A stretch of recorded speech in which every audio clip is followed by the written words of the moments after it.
आर्यन खान को नहीं मिली जमानत। आर्यन खान की जमानत याचिका खारिज। मुंबई की मेट्रोपॉलिटन कोर्ट में घंटों बहस चली और नतीजा ये निकला कि शाहरुख खान के बेटे आर्यन खान की कम से कम आज की रात जेल में ही कटेगी। अदालत ने आर्यन खान की जमानत याचिका को खारिज कर दिया। All the 3 bail applications are rejected।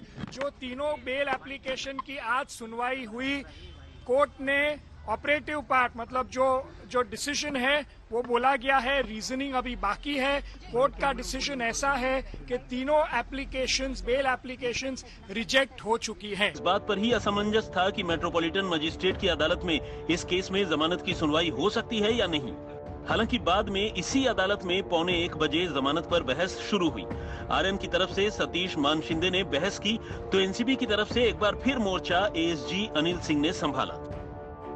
Satish Maneshinde ने कहा, यह चौंकाने वाली बात है कि जिसके पास कुछ नहीं मिला, कोर्ट ने उसकी जमानत खारिज कर जुडिशियल कस्टडी में भेज दिया।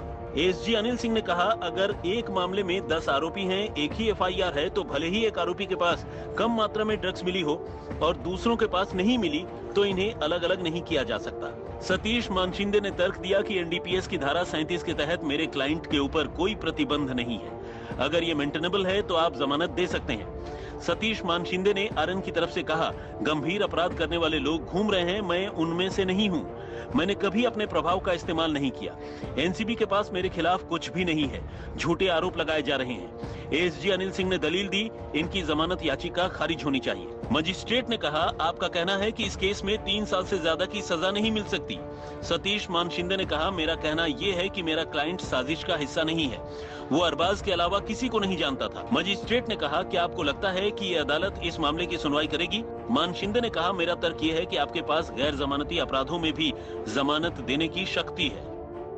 बचाव पक्ष का कहना था, यानी कि वो सारे वकील जिन्होंने अपने अपने आरोपियों के लिए जमानत की याचिकाएं दर्ज की थी, उनका कहना था कि जो अदालत रिमांड दे सकती है वो बेल भी दे सकती है, जमानत भी दे सकती है। और यही वजह है कि उन सब की याचिकाएं सुनने के बाद अदालत ने इस निष्कर्ष पर ये पहुंची कि ये सारी याचिकाएं दरअसल जो मजिस्ट्रेट हैं वो नहीं सुन सकते हैं।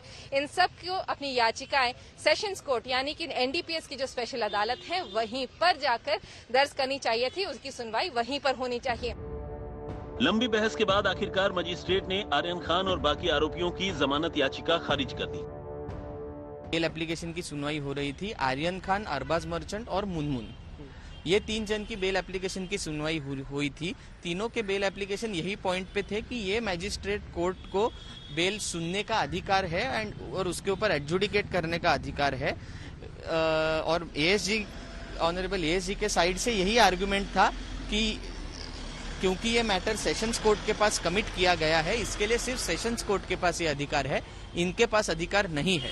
तो वो आर्गुमेंट को मद्देनजर रखते हुए मैजिस्ट्रेट कोर्ट ने ये हमारा बेल एप्लीकेशन रिजेक्ट कर दी।